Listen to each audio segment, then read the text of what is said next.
Good evening and welcome to Face to Face. For the Newsfirst team, I'm Nireshaliyatambi.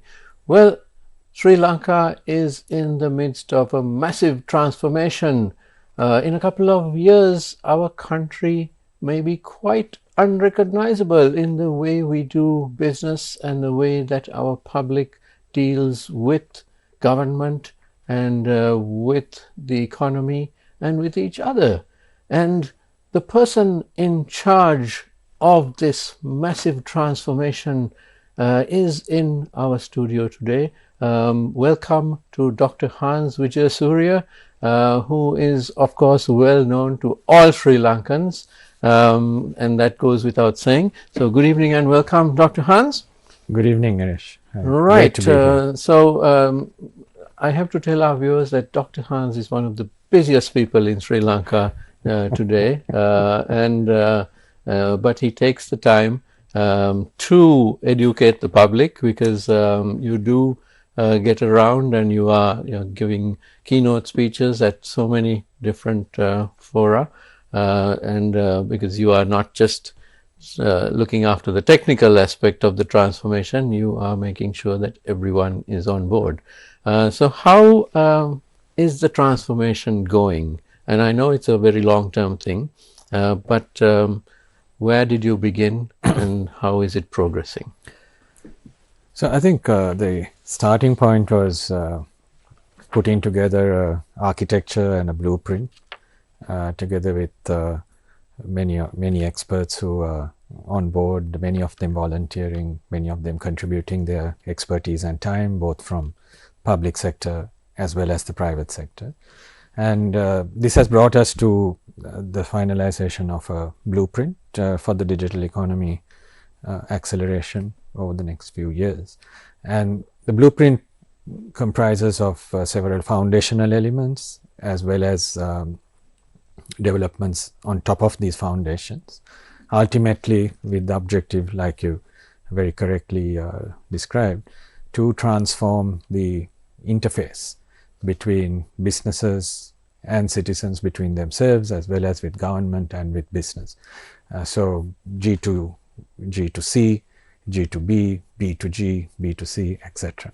And the nirvana that we would be aiming for is an economy which is paperless, cashless, presenceless, meaning that you don't necessarily need to be present in person to carry out a transaction. And the fourth dimension is faceless as well, meaning that who you are and your personal attributes should not affect the efficacy. Who you are related to is not going to count. Absolutely. Should not count in the efficacy of the service that you receive. Now, the foundational steps, like I said, have been put in place. Many projects are already in progress, and good progress is being made on all fronts. We can talk about some of the key projects. But as you said, we've also spent a lot of time explaining to various segments on what we aim to do, what the priorities are, and very importantly, explaining to citizenry as well as business and stakeholders in general that this is not really a technology challenge. The technology itself, we Sri Lankans are pretty adept at building technology as well as adopting to a certain extent. But it's about a change management challenge at national scale. So it's a whole of economy transformation in the way we interact, in the way we transact, in the way we do things, whether we are in the public sector or in the private sector. And therefore, the real challenge is a change management challenge for all of us as Sri Lankans. Now, what has been very encouraging is that across the public sector, I have, together with my colleagues, done many sessions, both on digital transformation in general, on AI, on various aspects of this journey across the public sector, and also with various segments of the private sector as well. And in every instance, it's so encouraging to see belief, enthusiasm, and in general, all stakeholders looking forward to this new era and committing to be a part of the change. So that has been very, very encouraging. Well, that's wonderful to hear, because you are dealing with hundreds, literally hundreds of government institutions and their support bases, which may involve the private sector as well. So it's no small task, is it? It's not just one government department or two departments. You can't leave any department behind. They Correct. all have to move forward at the same time. How are you achieving that? So what's very, very clear is that no single institution, meaning it cannot be just the institutions within the Ministry of Digital Economy, which is going to execute the transformation. If we were to call it that, the center thrust, the nucleus of this transformation will consist of building out some horizontal platforms. We can call them infrastructures. There's digital infrastructure, which would be the more physical forms of infrastructure like the telecom networks, the broadband connectivity, and then above that comes the data centers and cloud infrastructure, AI infrastructure, etc. Now these are horizontal in nature. They will be shared by all institutions. And then above that, what we call digital public infrastructure. These are softwares. They are not physical in nature, but they are infrastructures nevertheless, because they are designed to serve multiple institutions, individuals, segments. The digital ID, for instance, is one of the cornerstone digital public infrastructures. The National Data Exchange, which facilitates the sharing of data between institutions and citizens, is another digital public infrastructure. Digital signatures, verifiable credentials, meaning digital certificates, converting all forms of certificates. It could be your driving license, your birth certificate, your health record. It could be an exam certificate. These could be all digitally signed and made available as digital documents. Data lakes and data architectures and various other common blocks which all institutions can use, called digital public infrastructures, and these are the layers which the central effort will aim to establish as soon as possible. Now beyond this point, government and especially the central caucus of experts need to be enablers, but each and every institution in the public sector as well as in the private sector have to use these new infrastructures to transform their digital capabilities, also to operate amongst themselves, and at the end of the day deliver business clients and citizens a much transformed service delivered digitally. So this is where getting everyone on board, ensuring that everyone, when I say everyone, institutions as well as users and citizens, understand the power of the infrastructures being built, and also begin experimenting as soon as possible with the capabilities of these infrastructures to develop new services, to remove the friction of existing services, and go on the journey of matching their respective delivery and their respective experience delivery to citizens and businesses to what could be world class. And it is that ambition which we need to generate in each and every institution. And that's where I'm very encouraged, because across the public sector I see the desire to go there. And I believe with capacity building, with technical guidance, with these horizontal platforms coming to fruition and maturity, that we will see a parallel race towards excellence in digital delivery.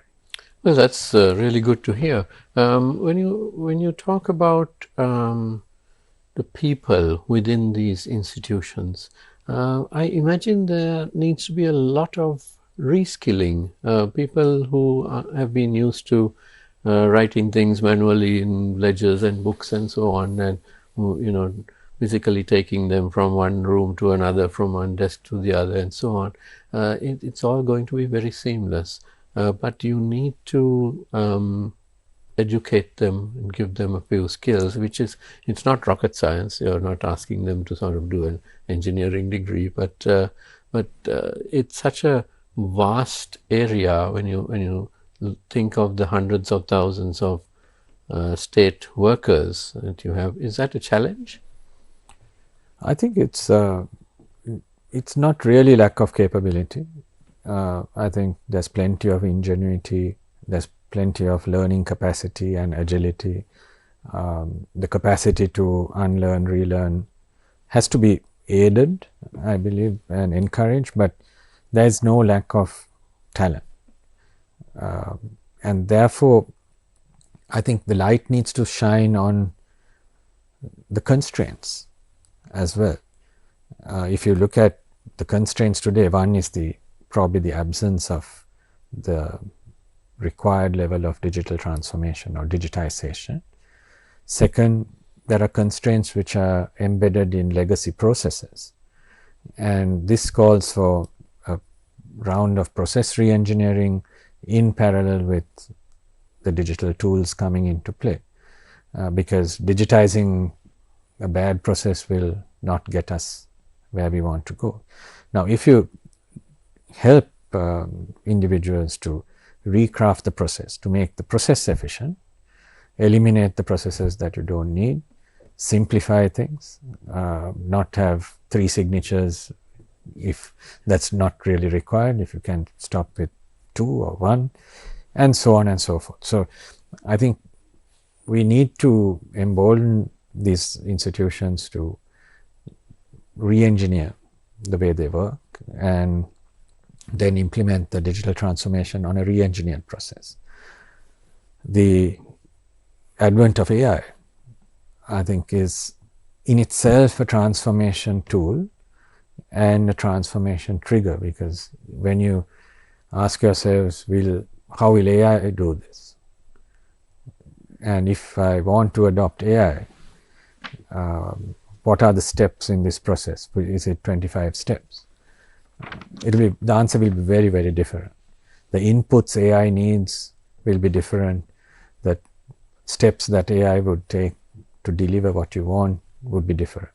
So, AI in itself is a transformation agent, and what we see is that the public sector officials are already quite adept in using AI, and in fact, I'm sure they feel the friction between what they are forced to do due to existing process and what they see as a potential way of doing things with the advent of AI.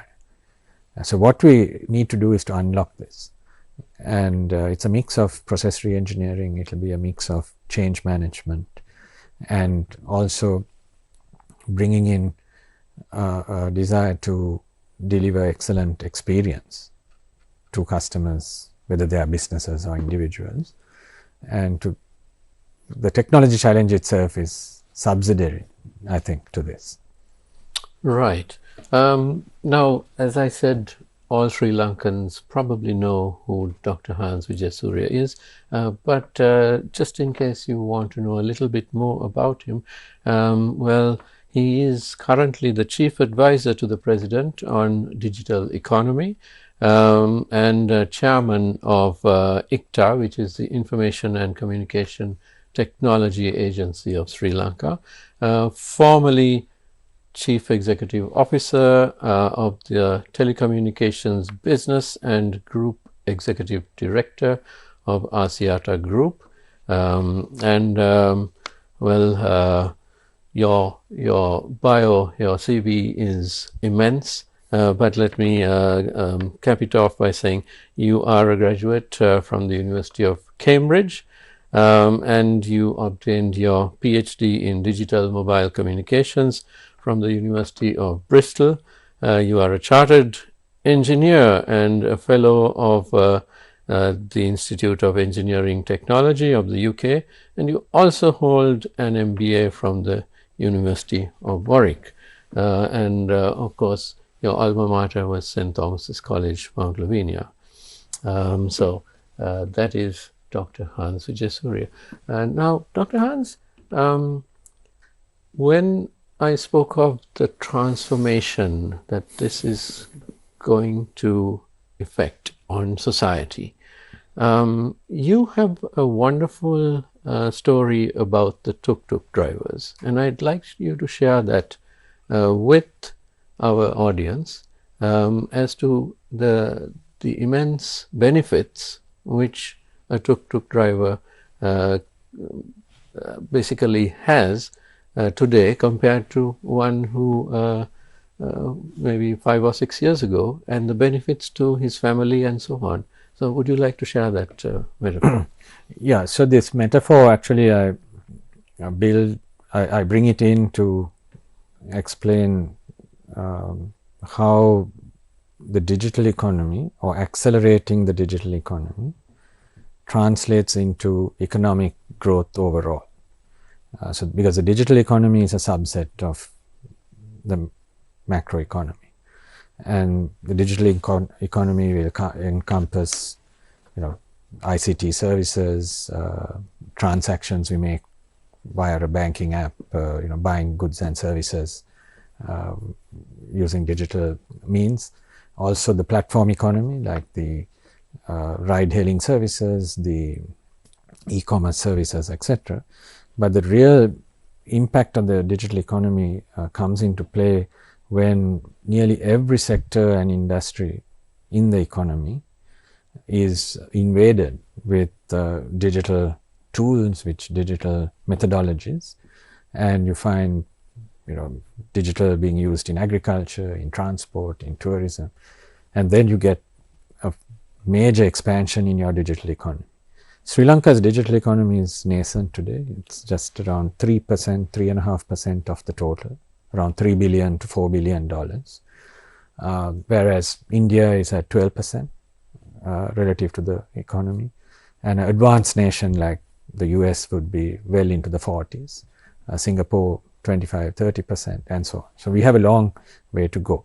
Now, why it's important to expand the digital economy is that it's shown to translate directly into an uplift in economic growth.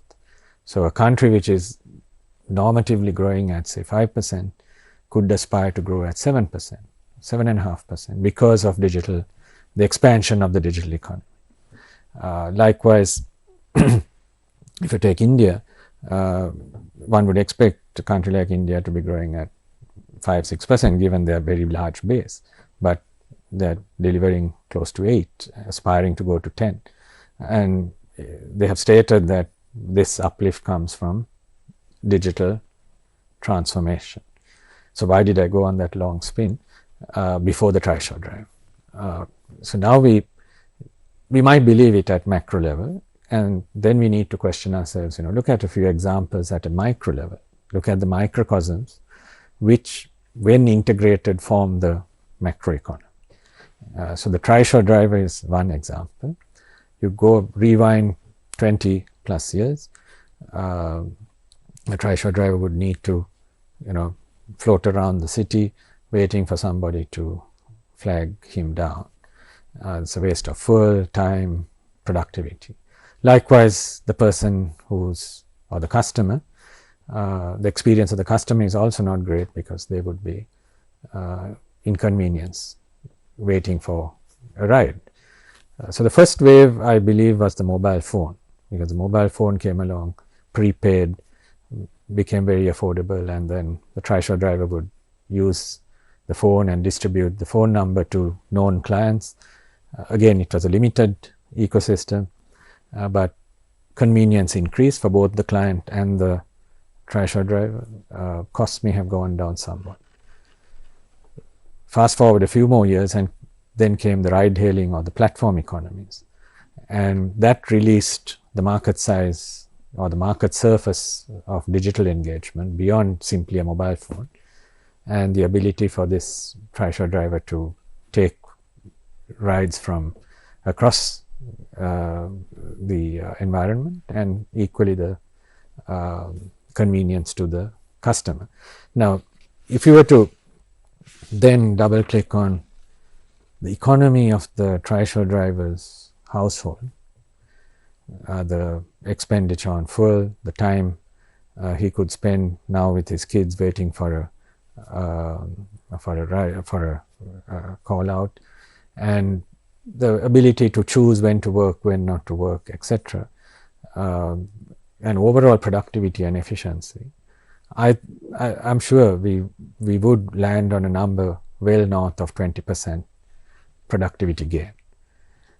So that's a simple example of a segment we know very well, and you can translate this to many other micro segments or larger segments of retail, of the SME, mid-sized economies. And I think when we examine that, we would, I think, very quickly subscribe to the theory that digital transformation improves economy. And then when you integrate this, each of these segments across, and then connect them together as well, you can see how the entire economy and socio-economy could get an uplift very quickly. Right. So that's a wonderful actual example of how digitalization will positively affect families.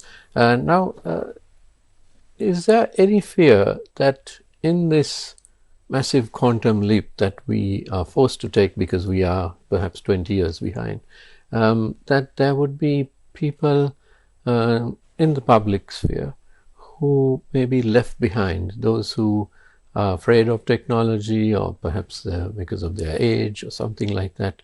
How do we make this more inclusive and ensure that no one's left behind? It's a highest, it's the highest priority conditioning parameter that we use, meaning that we check all initiatives against inclusion and against trust, meaning we shouldn't leave anyone behind, and also we should be using these new technologies and digital transformation in general to bridge the gaps which exist today. There are many gaps in opportunity, asymmetries in access to opportunity. So can digital narrow those gaps so that we have a more inclusive environment in the future? But equally, as you very rightly put it, especially with the fast-paced technologies which are accelerating very, very fast, like AI, for instance, when applying these high momentum, high velocity technologies, we have to be very careful not to leave people behind and not increase or widen gaps, because that would create a situation where we have to come back and repair cracks in the socio-economy of the country. So steps forward have to be measured and very much tethered to the principles of inclusion, and equally on the principles of trust. Means we have to be safe, use technology ethically, have the governance frameworks, governance constructs to ensure that technology is used in a safe manner. Right. So now you said a safe manner, and that brings me to the security aspect. Sri Lankans, many Sri Lankans are still suspicious of technology, and they wonder whether there are any risks associated with this. And there have been various stories. One is that with an Indian involvement, would we be opening our information out to India? And the other is, of course, what happens when there is a failure of the digital infrastructure, which we have seen happening. There was a worldwide outage just a couple of days ago, and so on. So it does happen from time to time. But in this safety and security sphere, what would be your advice? So I'll come to the specifics of both the digital ID project and infrastructure failures, etc. I'll come to that.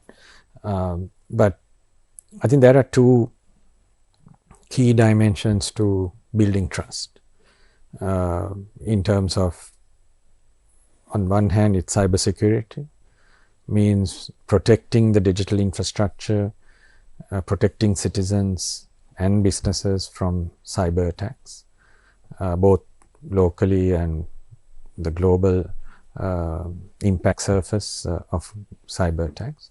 And in our roadmap and blueprint, there's a lot of investment which will go into building all the cyber defenses required. So within this year itself, we have a security operations center launched at SL CERT, and a lot of capacity building happening there. And in fact, Sri Lanka is placed fairly high in the upper quartiles on a global level with respect to cyber readiness, right, or cyber resilience. The second aspect is data and privacy. Is the data, especially personal data, is it being protected both physically, hence the cybersecurity angle, and legally?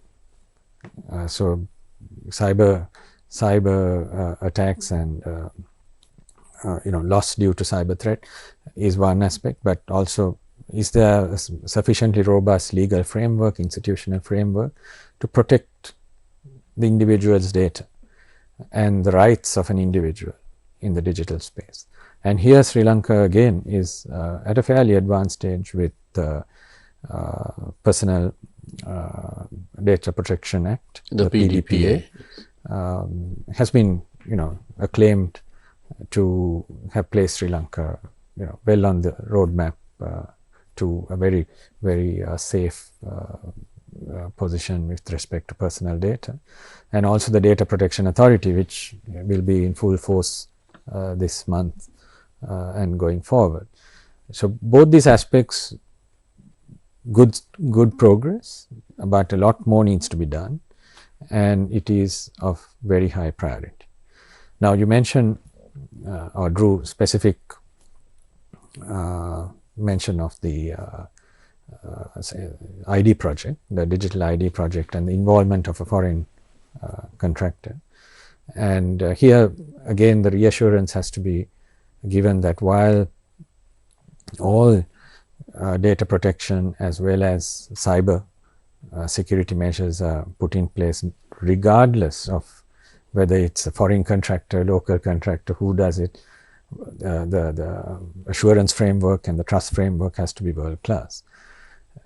In the case of this particular project, the role of the foreign contractor is limited and stops at the point of system implementation, and a local managed service provider for which a procurement process has already begun, a local provider will take over from the foreign contractor, and that handover will take place before any citizen data is entered into the system or any citizen data is collected.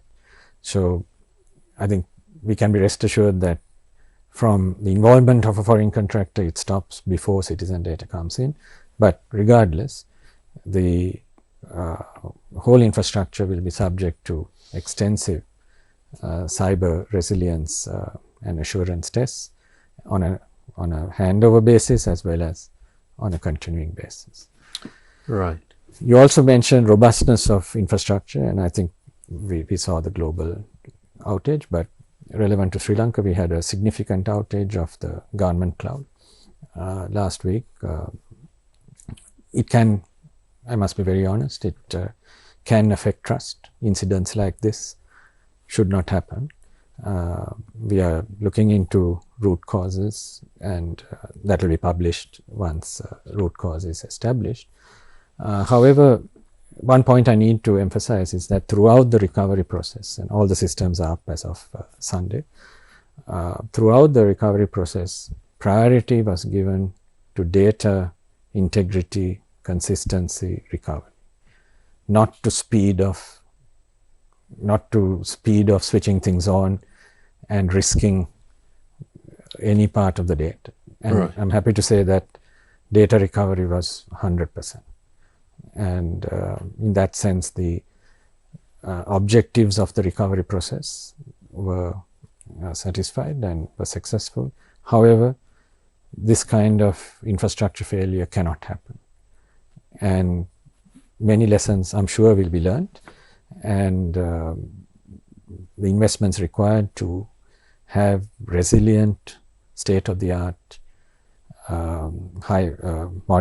infrastructure with modern technology will be adhered to going forward. And in fact, we had already procured a new cloud environment, and it was in the progress of being tested, and now we are in a position to start using the new environment immediately.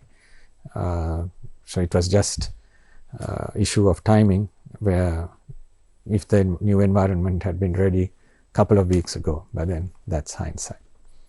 Right. An excellent explanation. And as far as our data goes, well, we ourselves put up so much of our own details onto social media platforms. The younger people seem to do it much more than the older ones, but if you're wondering what the rest of the world knows about you, just Google your name and you'll be surprised at how much information you've already uploaded onto it. So That's a choice. what can be extracted from your government ID and so on is quite minimal, isn't it? Right. Now, let me ask you about the SME sector, small, medium enterprises. These are the family-owned or just, businesses which have perhaps 5 employees or up to 50 employees and so on. How will this affect them, this entire transformation? There should be key stakeholders in this transformation. After all, major part of our economy lies with the SME sector.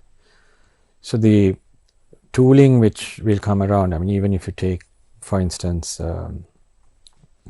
the digital ID, and I must also point out that the digital ID is not only for individuals. We will also have digital IDs for businesses, even for tourists, basically any legal entity, even government institutions will have their digital ID, so that they can transact and interface with each other seamlessly in cyberspace. So if you take an SME and their identity in the digital space will enable them to carry out transactions, for instance, obtain permits, take a small restaurant in a small town, they would need a permit to operate the restaurant. There would be a health certificate, a cleanliness certificate, etc. These in the future environment would be delivered digitally, and they would be able to present them digitally as well,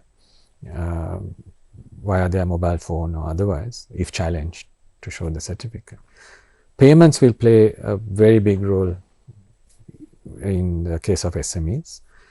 Digital payments today in Sri Lanka are fairly advanced. We have good infrastructure. But taking that digital payment culture down to the SME, increasing the penetration of acceptance of both digital payments as well as credit cards and electronic payments across the SME sector, removing any fears that this sector has with respect to accepting digital payments, motivating digital payments, etc. So the SMEs and their ecosystems, because the SME ecosystem is different to, say, the ecosystem within which a large corporate would be transacting. So the interaction between, say, a bank and SME, the regulatory authorities in the locality, could be a Pradeshya Sabha, it could be the provincial council, etc., the Grama Sevaka, and so on. So, all these ecosystem members have to be brought into the digital network, into the overall digital ecosystem. Right. Now, could you explain to us a little bit about this national single window concept? Because that has been touted a lot, but perhaps there isn't enough awareness about it. So, the national single window, the word single window appears many times across the digital challenge sheet, because that's exactly what all of us as citizens want in whatever we want to do, because our requirement is often singular. We want to get a passport, we want to get a birth certificate, or we want to register our motor vehicle, etc. So, our requirement is single, but we have to go to multiple places to obtain multiple documents and certificates to fulfill that single task. Now, what single window achieves is deliver what the citizen or the business requires, which is to say, come and put in your request at one place and everything else will get done for you. So, the national single window in particular relates to the single window for export and import. So, if you want to import a certain item, then the banks, the various regulatory authorities, if you are importing something like a food item, the number of regulatory authorities you will need to get approval from would differ from if you are importing a car, for instance. But nevertheless, what the national single window would achieve is a single point of application and submission, and everything else to be looked after in the background without you having to run around. This actually opens out something I would like to point out about Sri Lanka's digital ecosystem, in that individual institutions in the government sector as well as in the private sector, and let's talk about the government sector, individual institutions, many of them have good digital systems. A lot of good work has been done in the past, but the problem is that they don't talk to each other, and it is that horizontal layer which I spoke about earlier, which needs development, which needs a much higher degree of maturity, and to enable a much higher degree of interoperability between silo systems. And therefore, the national single window, which would require a horizontal layer so that your application to import something will automatically move across multiple institutions, will be facilitated. In the same way, a citizen wishing to, for example, get a passport should be able to go online, apply for the passport. The fact that you need a birth certificate, the passport office will request via the National Data Exchange from the birth certificate authority for your birth certificate. It will request for, say, a police certificate, for your biometrics, which will be in the ID database. And all this can be done through the National Data Exchange. And very importantly, each time such a request is originated, there will be a request for your consent. So, you or I, when we apply, each time our data is being looked at by one institution from a database of another institution, there will be a request for consent. And this enables a very seamless experience for the citizen. In the case of the national single window, it is for a business, and in the case of this passport application, it's a citizen. A seamless experience, while at every step I have consented for that transfer or sharing of data. Right, and to govern this entire process into the future, you do have some transformation from right now. You have ICTA, but that will be wound down and will be replaced soon, won't it? Would you like to talk to us about the new institutions? Yeah, the institutional architecture and framework will be very key to this. Two new institutions being brought into force. First, there's a execution agency, GovTech, which is already been incorporated. It's in play today, and we will be going out to staff this institution with the best of talent, and I would reach out to all potential and aspiring IT, digital, policy, regulatory, talent across multiple spheres to come on board and build this institution. This will be the execution agency, GovTech Sri Lanka. The second institution is the Digital Economy Authority, which will be a statutory authority put in place through a digital economy law, a new law, which will be focused, the Digital Economy Authority will be focused on strategy, policy, standard setting, rules, and through a construct such as a council, which can be a cabinet subcommittee, for instance, influence the application of uniform digital enablement, uniform digital execution across the public sector. So the combine of a policy body, a quasi-regulatory body, together with an execution agency, will be the kind of core of the new institutional framework, of course, all brought together by the Ministry of Digital Economy. Right. And I'm afraid we're almost out of time. But my final question, Dr. Hans, is this. This is a massive task which you've taken on, you and your colleagues, and you've done a lot of work already throughout this year. And of course, this is going to continue for years to come. But at what point, what's your target? When can you say, okay, in a year, 2 years, 3 years, that we will be at a level where we can say this is a modern Sri Lanka? So the digital ID is a cornerstone. That's next mid next year, isn't it? Mid next year, we should be commencing the collection of data, and then moving as fast as possible to re-register the entire citizenry.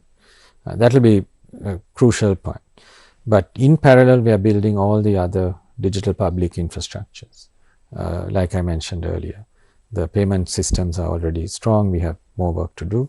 The signatures, verifiable credentials, digital certificates, etc. National data exchange.